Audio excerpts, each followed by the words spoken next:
Hey, good morning, y'all. I'm tired. I'm about to start this work. Okay, so here I'm already logged in. I'm going over my grades really quick for the day. I have a couple assignments due. I'm gonna click here on the course, and I'm gonna go to my English 1101 class, and I'm going to click on the first assignment. I love Professor Wiggins. He give us a run, but it's cool. Okay, so here we're doing an assignment, compare and contrast media evaluation. I'm going over the all size media bias chart, and he has some questions that he wants us to answer. So I'm gonna go over that really quick. Here I'm just scrolling down, going over the questions, figuring out which assignment that I want to choose, going all the way down, and I'm gonna start. Okay, so starting with question number 1, what is media bias? I just put down a bunch of notes from my understanding. I put any discussion of media and its effect is the issue of bias, especially as it pertains to any news coverage. Okay, for bias, I put a prejudgment that can appear in information that purports to be objective. I put media often instructs the public about what their opinion should be. And then for examples, I put radio shows, news, of course, news stories, and the columns. And then I just put a little note, never believe just one source ever, because sources have different points of views and angles. Like everybody have like different opinions, so it's just how it's like projected, I guess, if that makes sense. And I put, from my understanding, bias is a leaning that may aim to influence judgments in an unfair manner. Okay, for question number 2, how does media bias work? I put media bias works when news outlets allow certain preferences, like viewpoints or corporate interests that shape how they select, frame, and present information, rather than simply reporting facts objectively. Bias.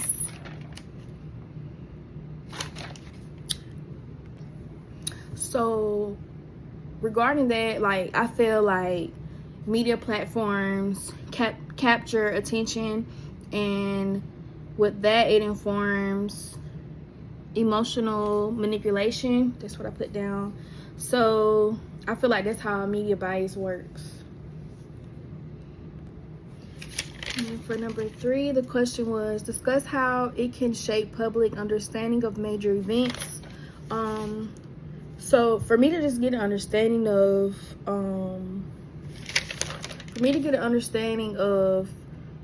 understanding like the major events and stuff, like I just wrote down key factors, like agenda setting. I found that on Google. Agenda setting and story selection. Like it's like a like bullet points. Like how can I explain this? Anyways, it's like agenda setting. I put agenda setting and story selection, framing and spin, source and expert selection, confirmation bias. And these steps allow consumers to analyze coverage more critically. So it's just like steps that they take, like, to get it out to us. So like we can be not judgmental, but like so we can have our own perspective, I guess, if that makes sense. And then I put media bias shapes public understanding by dictating which events are covered. And then that's where I put agenda setting, how they are situated, so that's framing, and which details are emphasized. So yeah, that's what I got so far. So now I'm on the part where I have to explain all sides media bias chart. So I did create my own on my paper, but I'm just gonna scroll up on this thing. 1 second. I'm gonna scroll up, make that smaller so I can see the whole chart.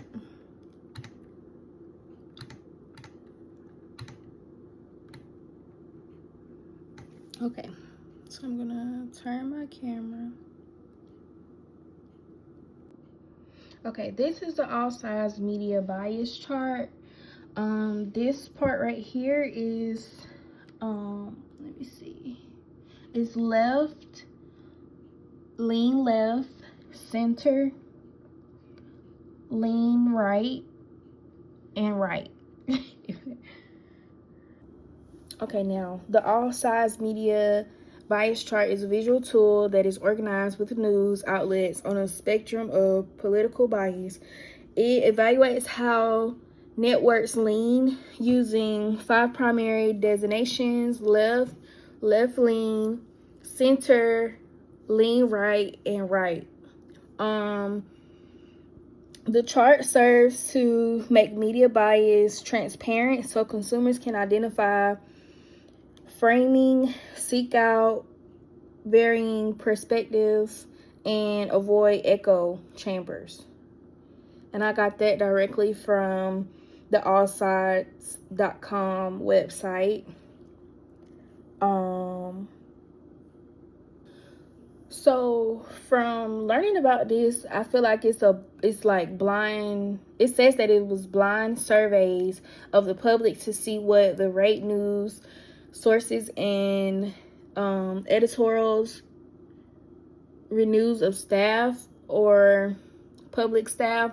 So basically, like, regular people and I guess political staffs like come together. Like, it's like an anonymous voting basically, and it's just break down into sections. And then I put down the ratings are not measured accurate. It's mostly measures just like people's perspective, perceive them, like what kind of bias that people perceive from them, not like their actual objective bias, like, if that makes sense. I don't know. I don't think I'm explaining it like correctly, but it's just different people's perspective in a survey, and then it's broken down, if that makes sense. And also with this, I feel like people believe anything that's on social media. There's so much information that gets like spreaded, especially like TikTok and Instagram. So when you have news sources that are based on like based on the chart, it's just like it's I just lost my train of thought. It's basically like separated. So yeah. And then the news sources that I use, like, for each column. So for left, I use MSNBC. Left lean, I use ABC News. And then I had a mixture of news from CNN. For center, I tried to search stuff on The Hill, but I couldn't really find anything. And News Nation, I use that. Lean right. I searched for business. I chose for business or Upward, and I didn't find anything on neither one. So I gotta look further into the left lean column. Left right column. And then for the right column, I chose Fox News or CBN News for the next material. Okay, so I'm on the reticle analysis. It says select at least 5 outlets from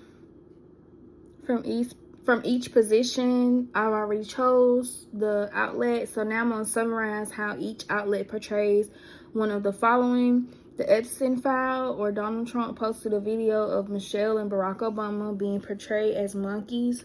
And we kind of went over that in class. So I wanted to choose that one because like I knew more about it, like as just talking as a group and also doing research a little bit. But I didn't know if I want to do that one or the ICE shooting. So there was another topic, the ICE shooting and killing of Alex Purdy. And then we need to identify radical strategies, ethos, pathos, logos, framing, diction, if I'm saying that correctly, tone, and etc. used by each outlet. So I did choose the Donald Trump posted a video of Michelle and Barack Obama being portrayed as monkeys. I'm going to take some stuff that I learned in class yesterday and from the notes that I have in Word and on my notes. Let me go out of that. Okay, so yesterday, like, I learned a lot. But when Professor Wiggins, when you were going over, like when you said in early textbooks there was presentings that the shape of your skull or the shape of your head, like they would portray that black people were like certain, like they were animals. Like we're referred to monkeys. Black people were identified as monkeys because of their head shape. So I just feel like that's kind of crazy, but whatever. So I did learn that yesterday, and that kind of like it's kind of like a reference to this situation. Like Donald Trump think it's a joke. I feel like I don't even know why he's president for real. But some things that I learned, like the details, like, so he posted the video. Like, the clip stayed online for nearly 12 hours before being taken down, according to the several news outlets. The White House later said Stafford was responsible for the social media post. It has sparked criticism from Democrats and Republicans, some of whom called the video racist and demands an apology from the White House. Okay, boom. And then on here it has some key quotes. Tim Scott and Rep. Mike Lauder called on the president to delete the video earlier Friday. The president post is wrong and incredibly offensive, whether or not a mistake, and should be deleted immediately with an apology offered. Laura wrote on X or Twitter, praying it was fake because it's the most racist thing I've seen out of the White House. So majority of the evidence that I found on this, I did go to, a lot of this stuff was on Twitter. I didn't really find anything on Instagram. And as far as using like the chart, I really didn't find anything except stuff that was on CNN. So more on that's left lean. CNN and which one else? MSNBC had like an article, but it wasn't like, it wasn't a lot of information. So back to the post, it said praying it was fake because it's the most racist thing I've seen out of this White House, Scott said on X or Twitter. The president should remove it. This is from the internet meme video duplicating President Trump as the king of the jungle and Democrats as characters from The Lion King. Like, so childish. White House Press Secretary Caroline Leavitt said, I'm sorry if I pronounced that wrong, said in a statement, please stop the fake outrage and report on something today that actually matters to the American public. And then for context, Scott is the only black Republican in the Senate. He and several GOP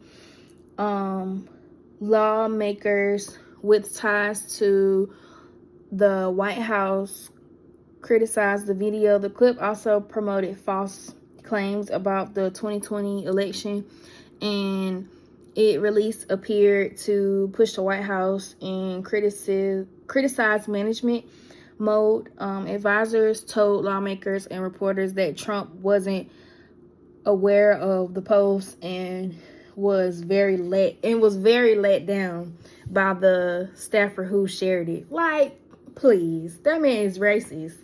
I literally don't know why he's president for real. Like, it's a joke. So, okay, how the media covered it. Like I said, CNN news. Okay, so I found this. Coverage of the video's backlash was consistent across the political spectrum. However, CNN lean left bias framed the post as offensive from the start, saying Trump shared a racist video. In the lead paragraph, Washington Examiner left right included quotes from lawmakers on both sides of the aisles claiming the video is racist. Both news outlets includes Leavitt's response. And quickly going over ethos, pathos, logos, ethos, credibility. I feel like Donald Trump needs to take credibility for the video. Like, he didn't really stand on business about that. Like, that shouldn't have never been posted. Like he said, the staffer was responsible for the social media post. Like, I feel like with you being a president and like you are the president, like, go over what your team have like aligned for you. Like, you need to be double checking everything. So I feel like, yeah, he definitely didn't take credibility. Emotions and feelings for pathos. I feel like he is heartless. He don't care about nobody but himself and his billions of dollars in the White House. That's all he care about. But I do feel like as far as emotions, like for other people, especially black people, like that was just like real cruel. Like, it was bad. Like, I don't know what else to say. Like, it was just bad. Like, that's not a good feeling. Like, it's like it goes all the way back to history. Like, I don't know, it was bad. And for reason, like, like, he didn't have no reason to do that. Like, he just did it just because he wanted attention. He don't care if it's good or bad attention. He just want his name on something, I feel like.